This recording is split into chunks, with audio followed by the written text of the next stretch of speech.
दिल्ली चुनाव के बीच आम आदमी पार्टी की बड़ी मुश्किलें। दिल्ली पुलिस ने आम आदमी पार्टी के विधायक महेंद्र गोयल को भेजा नोटिस।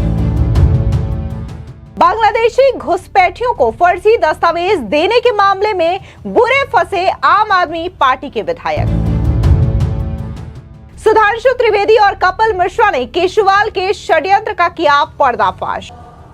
आम आदमी पार्टी की एक नई और खतरनाक फितरत उभर कर सामने आ रही है, जब फर्जी वोटों की जांच के संदर्भ में यह तथ्य प्रकाश में आया है कि बांग्लादेशी घुसपैठियों को फर्जी आधार कार्ड बनाकर मतदाता बनाने का जो अभियान और षड्यंत्र चल रहा था, उसमें आम आदमी पार्टी के 2 विधायकों के हस्ताक्षर और मुहर के फॉर्म उपलब्ध हुए हैं। नमस्कार, स्वागत है आपका। आप देख रहे हैं दा न्यूज और मैं रानी गुप्ता आपके साथ। दिल्ली में चुनाव होने हैं, लेकिन इससे पहले ही आम आदमी पार्टी की मुश्किलें बढ़ चुकी है। दरअसल आपको बता दें कि अवैध बांग्लादेशी घुसपैठियों को लेकर के आम आदमी पार्टी के विधायक को दिल्ली पुलिस ने नोटिस भेजा है और उन्हें पूछताछ के लिए बुलाया है। दरअसल ये जो फर्जी दस्तावेज बरामद किए गए हैं बांग्लादेशी घुसपैठियों से, उनके दस्तावेज पर आम आदमी पार्टी के विधायक महेंद्र गोयल का सिग्नेचर प्राप्त हुआ है, जिसके बाद दिल्ली पुलिस ने यह बड़ा एक्शन लेते हुए महेंद्र गोयल को नोटिस थमा दिया है। तो वहीं दूसरी ओर बीजेपी के नेता सुधांशु त्रिवेदी और कपिल मिश्रा ने अरविंद केजरीवाल और आम आदमी पार्टी पर जोरदार हमला बोला है। दरअसल आपको बता दें कि दिल्ली में एक बड़ा खुलासा हुआ है, जहां आम आदमी पार्टी के विधायक महेंद्र गोयल पर बांग्लादेशियों को फर्जी दस्तावेज देने का आरोप लगा है। साउथ दिल्ली की पुलिस ने एक बड़े बांग्लादेशी सिंडिकेट का भांडाफोड़ किया है, जिसमें कई बांग्लादेशी नागरिकों को गिरफ्तार किया गया है। इन लोगों के पास से जो दस्तावेज बरामद हुए हैं, उसमें आम आदमी पार्टी के विधायक महेंद्र गोयल के हस्ताक्षर और उनके मुहर मिले हैं। पुलिस ने इस मामले में विधायक और उनके स्टाफ को नोटिस भेजा है और जांच में शामिल होने के लिए कहा है। वहीं दूसरी ओर बीजेपी के राष्ट्रीय प्रवक्ता सुधांशु त्रिवेदी ने इस पूरे मामले को लेकर के आम आदमी पार्टी और अरविंद केजरीवाल पर जोरदार हमला किया है। सुनिए क्या कुछ सुधांशु त्रिवेदी ने इस पूरे मामले पर कहा है। दिल्ली में दारू, हवाला, स्वास्थ्य का घोटाला, माफियाओं से बातचीत के बाद अब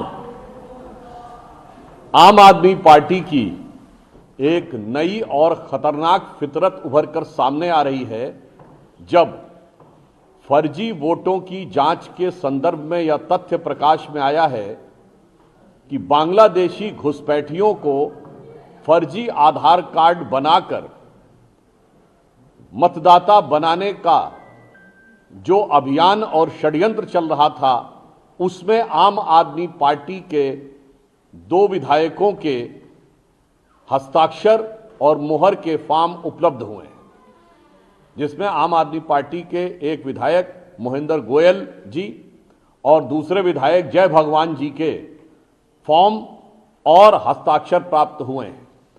अब इससे यह बात साफ हो जाती है कि ये किस कारण से हाहाकार मचा रहे थे। अब इनके दिल में कौन सा चोर बैठा हुआ था, वो साफ हो गया है कि देश विरोधी शक्तियां, जिन्होंने इससे पहले कई जगहों पर आतंकवाद से जुड़ी घटनाओं में भी बांग्लादेशी घुसपैठियों की संलिप्तता रही है। पिछले वर्षों में आपको याद हो 2012 के आजाद मैदान की मुंबई की घटना से लेकर जयपुर के ब्लास्ट तक, आज आम आदमी पार्टी उनके साथ जो कुछ करती हुई दिखाई पड़ रही है, उससे इनका चरित्र साफ हो गया है। अब इससे यह भी पता लगता है कि कुछ दिन पहले इंडी गठबंधन के नेता जो ये बोलते थे कि इस देश में बांग्लादेश जैसे हालात बनाएंगे, तो क्या वो इन घुसपैठियों से मुलाकात के बाद बोल रहे थे? अब यह बात बिल्कुल स्पष्ट है कि सत्ता के लिए विदेश से धन, समर्थन और संसाधन की बातें तो सुनते थे, पर अब तो लग रहा है कि मतदाता भी छल और षड्यंत्र के द्वारा एक मैकेनिज्म बनाकर करने का प्रयास हो रहा है। इसलिए मैं स्वघोषित कट्टर ईमानदार केजरीवाल जी से ये पूछना चाहूंगा कि ये देश विरोधी काम करने वाले इन घुसपैठियों के साथ आपकी इस मोहब्बत का राज क्या है? एक तरफ आप उत्तर प्रदेश और बिहार के मेहनतकश लोगों के बारे में हिकारत रखते हैं और दूसरी तरफ देश में गैर कानूनी तरीके से आए हुए वो लोग जो अनेक प्रकार की अवांछित आपराधिक और आतंकवादी गतिविधियों में संलिप्त पाए जाते हैं, उनके साथ मोहब्बत रखते हैं। तो मैं सिर्फ यह पंक्ति कहना चाहूंगा कि यूपी बिहार वालों पे सितम और घुसपैठियों पे करम, एक कट्टर ईमानदार ये जुर्म न कर। इसके अलावा बीजेपी के नेता कपिल मिश्रा ने भी अरविंद केजरीवाल पर तीखा प्रहार करते हुए सोशल मीडिया साइट एक्स पर पोस्ट कर कहा कि जांच में सामने आया है कि मुसलमान बांग्लादेशी घुसपैठियों के फर्जी वोट आम आदमी पार्टी के एमएलए महेंद्र गोयल के दफ्तर से बन रहे थे। दिल्ली पुलिस ने महेंद्र गोयल से पूछताछ के लिए बुलाया है। केजरीवाल गैंग जिस मुद्दे पर चिल्लाए समझो उस अपराध की जड़ में कोई आपिया ही छिपा हुआ है।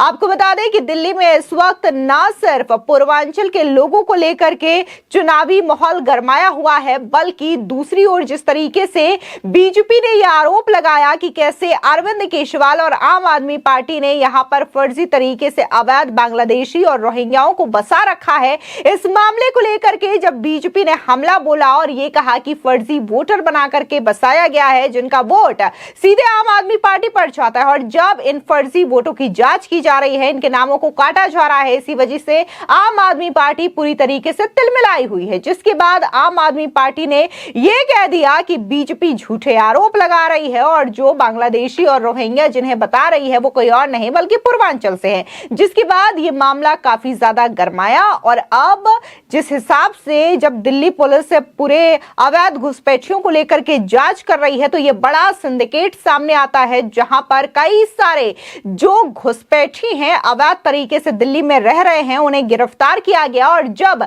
उन्हें गिरफ्तार किया जाता है तो उनके पास से कई सारे फर्जी दस्तावेज बरामद होते हैं, जिसमें किसी और के नहीं बल्कि आम आदमी पार्टी के विधायक महेंद्र गोयल के सिग्नेचर होते हैं, मुहर होते हैं, जिसकी वजह से दिल्ली पुलिस ने महेंद्र गोयल और उनके स्टाफ को नोटिस भेजा है और साथ ही जांच में शामिल होने के लिए भी कहा है। आपको बता दें कि दिल्ली विधानसभा चुनाव को लेकर के राजधानी में चुनावी सरगर्मी तेज है। दिल्ली में मुकाबला आम आदमी पार्टी, भारतीय जनता पार्टी और कांग्रेस में त्रिकोणीय है। हर पार्टी अपना अपना ट्रंप कार्ड खेल रही है। दिल्ली विधानसभा चुनाव के लिए दाव पेच भी शुरू हो चुके हैं। चुनाव अब त्रिकोणीय हो चुका है और इस बीच आम आदमी पार्टी के नेता संजय सिंह ने एक प्रेस कॉन्फ्रेंस में आरोप लगाया कि कई बीजेपी नेताओं ने एक ही परिसर में बड़ी संख्या में मतदाता आवेदन प्राप्त हुए हैं। बता दें कि दिल्ली चुनाव के लिए मतदाता सूची को लेकर के आम आदमी पार्टी और बीजेपी के बीच में विवाद लगातार छिड़ा हुआ है। कांग्रेस, बीजेपी और आम आदमी पार्टी लगातार एक दूसरे पर हमलावर दिखाई दे रही है। बीजेपी 27 साल का सूखा खत्म करने की रणनीति बना रही है। बीजेपी ने अभी 29 सीटों पर ही अपने पत्ते खोले हैं। बाकी 41 सीटों के लिए बीजेपी में अब भी मंथन का सिलसिला जारी है। इसे लेकर के शुक्रवार को ही बीजेपी मुख्यालय में बीजेपी की केंद्रीय चुनाव समिति की शुक्रवार देर शाम को एक बैठक भी हुई और दिल्ली में कैंडिडेट लिस्ट पर चर्चा करने के लिए बीजेपी की केंद्रीय चुनाव समिति की जो बैठक हुई है, इसमें कई सारे बड़े नामों की चर्चा भी की गई। इस बैठक में खुद प्रधानमंत्री नरेंद्र मोदी, अमित शाह, जेपी नड्डा और बीएल संतोष समेत कई दिग्गज मौजूद थे। दिल्ली की बाकी बची सीटों पर कैंडिडेट के लिए चर्चा तेज हो गई है। माना जा रहा है कि आज या कल में बीजेपी की दूसरी कैंडिडेट की लिस्ट भी जारी हो सकती है। जहां पहली लिस्ट में 29 उम्मीदवारों का नाम था, तो वहीं जो दूसरी लिस्ट है उसमें कहा जा रहा है कि 41 नाम सामने आ सकते हैं। और इसके अलावा बात अगर हम कांग्रेस की करें तो कांग्रेस की भी अभी पूरी लिस्ट नहीं आई है। भले ही आम आदमी पार्टी ने